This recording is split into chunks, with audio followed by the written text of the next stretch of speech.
O tema do vídeo de hoje é Abacuque. É uma mensagem muito forte, muito profunda. Eu oro para que o Senhor, que o Espírito Santo convença os corações. Começando no capítulo 1, Abacuque, ele começa se queixando com Deus sobre os ímpios. Então ele diz assim: até quando, Senhor?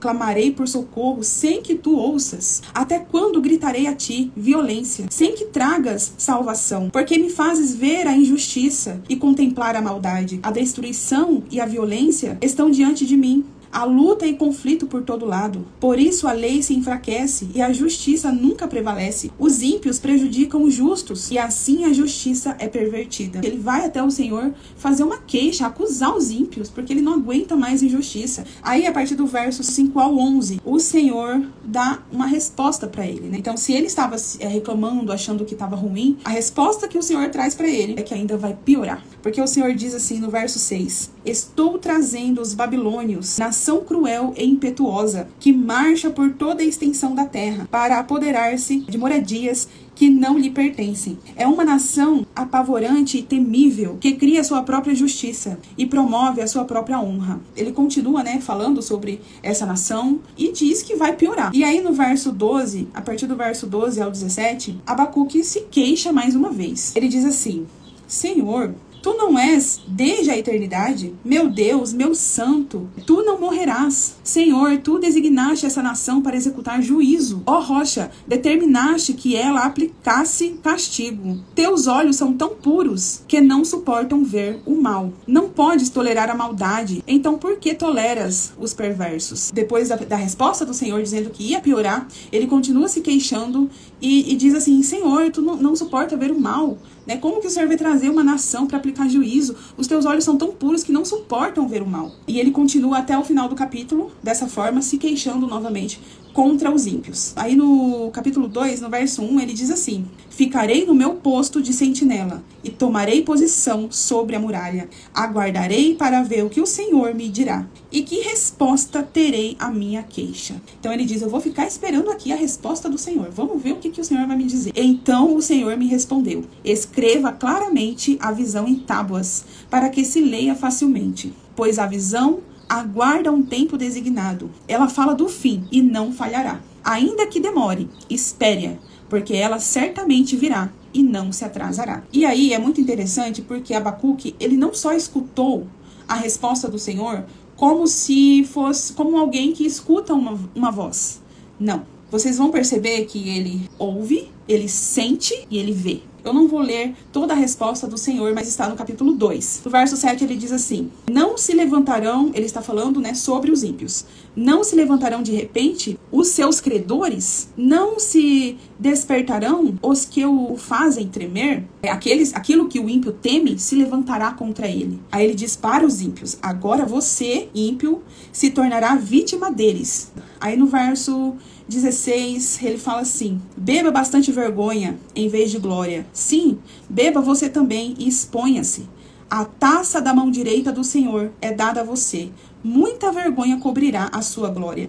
A violência que você cometeu contra o Líbano o alcançará. E você ficará apavorado com a matança que você fez de animais. Ou seja, tudo que o ímpio faz contra tudo e todos, se voltará contra ele mesmo. O Senhor continua. Aqui, o Senhor fala de várias situações. Ele fala sobre a bebedeira.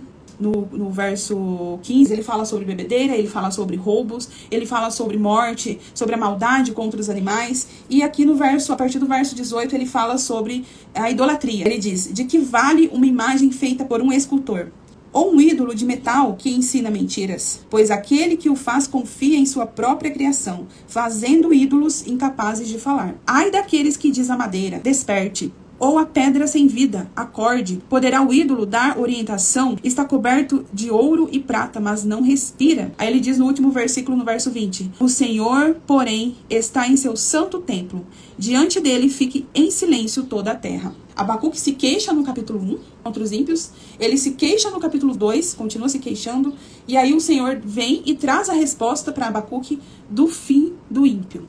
Do que acontecerá com o ímpio no final de tudo. E é interessante que no capítulo 1, ele fala assim, por que o Senhor demora, né? Por que o Senhor não faz nada?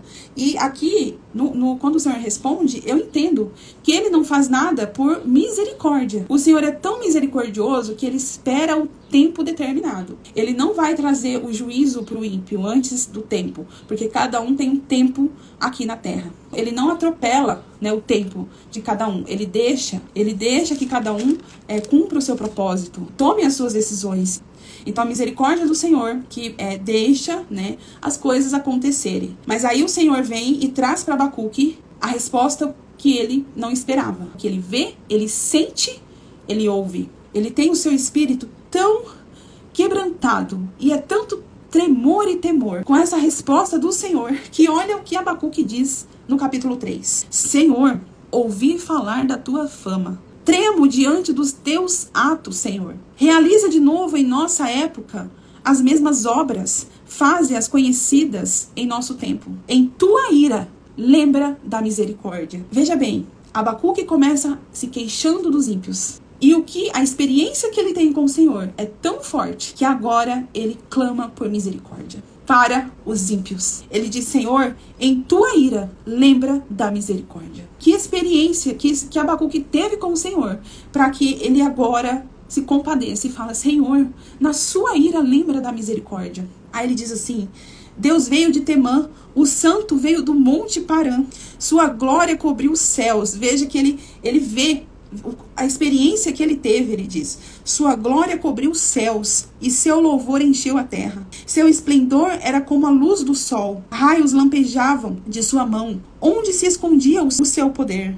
Pragas iam adiante dele, doenças terríveis seguiam os seus passos. Ele parou e a terra tremeu, olhou e fez estremecer as nações. Montes antigos se desmancharam, colinas antiguíssimas se desfizeram. Os caminhos dele são eternos. Vi a aflição das tendas de Cuxã.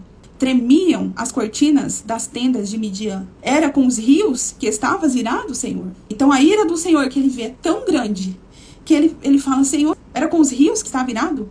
Era contra os riachos o seu furor? Que ele não entende, gente. Ele é tão forte a experiência que ele não compreende da onde veio tanta ira. Por que tanta ira? Ele até esquece que ele estava se queixando contra os ímpios. Aí ele continua. Foi contra o mar que a tua fúria transbordou? Quando cavalgaste com os teus cavalos e com os teus carros vitoriosos? Preparaste o teu arco. Pediste muitas flechas. Fendeste a terra com rios. Os montes te viram e se contorceram. Torrentes de águas desceram com violência. O abismo estrondou, erguendo as suas ondas. O sol e a lua pararam suas moradas, diante do reflexo de tuas flechas voadoras, diante do lampejo de tua lança reluzente. Com ira andaste a passos largos por toda a terra, e com indignação pisoteaste as nações. Saíste para salvar o teu povo, para libertar o teu ungido. Esmagaste o líder da nação ímpia.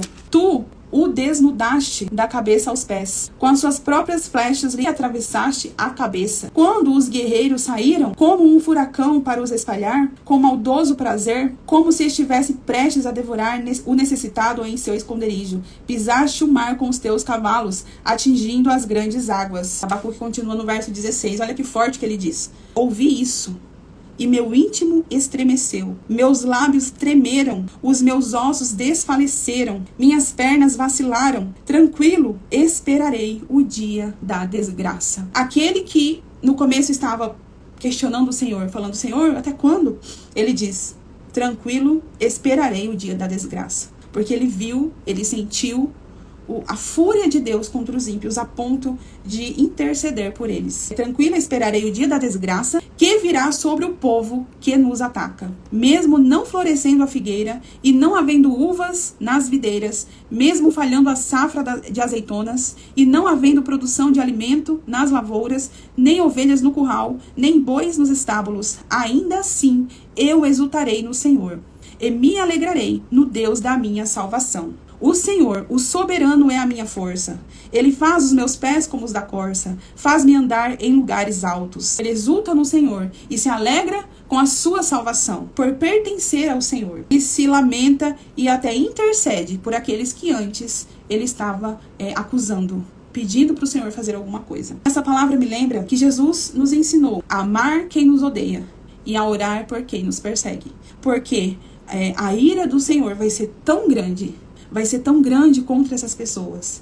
E o Senhor não deseja que ninguém pereça. O desejo do Senhor é que a gente coloque o nosso coração na palavra dele, em buscá-lo, em conhecê-lo, e ter misericórdia e compaixão do nosso próximo. Orar. Não se enfurecer com aqueles que nos atacam, com aqueles que falam mal da gente, com aqueles que não gostam da gente, mas ter misericórdia, porque se eles continuarem nesse caminho, o fim deles vai ser triste e terrível.